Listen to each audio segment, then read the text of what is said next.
చూస్ country delight, live better. ఇప్పుడే country delight యాప్ని download చేసుకోండి. ఆస్తి పంపకాల విషయంలో కుమార్తెలకు ఓ తండ్రికి మధ్య చిన్నపాటి గొడవ జరిగింది. దీంతో విసిగిపోయిన ఆయన 4 కోట్ల రూపాయల విలువైన ఆస్తి పత్రాలను ఆలయ హుండీలో వేశాడు. అయితే ఆ పత్రాలను ఇవ్వాలంటూ ఆలయ అధికారులను అడగ్గా విరాళంగా ఇచ్చిన ఆస్తులను తిరిగి ఇవ్వటం కుదరదని నిబంధనల ప్రకారం జాయింట్ కమిషనర్ కార్యాలయంలో పత్రాలు అప్పగిస్తామని ఆలయ అధికారులు తేల్చి చెప్పారు. అయితే ఇంతకు ఆ ఆస్తి ఆ అమ్మాయిలకు దక్కుతుందా లేక అమ్మవారికి చెందుతుందా? దీనిపై న్యాయస్థానం ఏం తేల్చబోతోంది? ప్రస్తుతం ఇదే తమిళనాడులో హాట్ టాపిక్గా మారింది.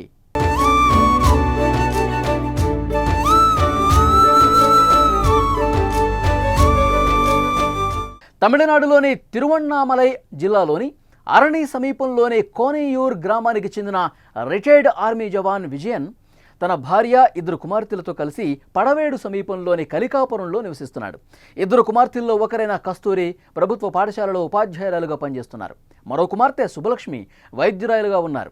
కొన్ని నెలల క్రితం తండ్రి విజయన్కి కుమార్తెకి మధ్య ఆస్తి పంపకాల విషయంలో వివాదం ఏర్పడింది. ఈ క్రమంలో అల్లుడి బంధువులు విజయన్ను బెదిరించడంతో వివాదం మరింతగా ముదిరింది. ఆస్తుల విషయంలో కుమార్తెలు తన మాట వినకపోవడంతో తీవ్రంగా కలత చెందాడు విజయన్. దీంతో 4 కోట్ల రూపాయల విలువ చేసే తన 2 ఇళ్ళు, పొలాలకు సంబంధించిన ఆస్తి పత్రాలను పాతవేడు గ్రామంలోని ప్రసిద్ధ శ్రీ రేణుకాంబాల్ ఆలయంలో హుండీలో వేశాడు. తన ఆస్తి మొత్తం ఆలయ ఖజానాకు చెందుతుందని ప్రకటించాడు.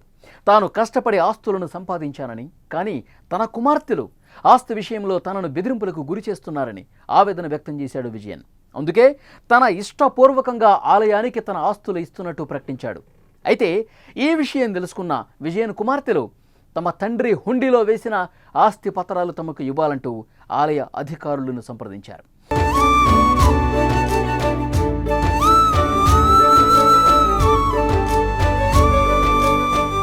తమ తండ్రితో పాటు తల్లి కూడా ప్రభుత్వ ఉద్యోగిగా పనిచేసి ఆస్తులు సంపాదించిందని, వారిద్దరూ ఉమ్మడిగానే ఇళ్ళు, పొలాలు కొనుగోలు చేశారని చెప్తున్నారు.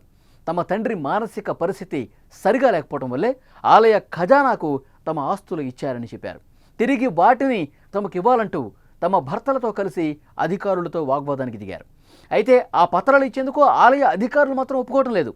నిబంధనల ప్రకారం జాయింట్ కమిషనర్ కార్యాలయంలో పత్రాలు అప్పగిస్తామని ప్రకటించారు.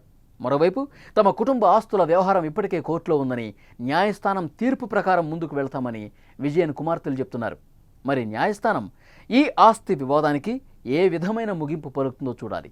ఏది ఏమైనా కుమార్తెలపై కోపంతో ఆలయానికి 4 కోట్ల రూపాయల ఆస్తులు రాసిచ్చిన వ్యవహారం తమిళనాడు రాష్ట్ర వ్యాప్తంగా ఇప్పుడు చర్చనీయాంశమైంది.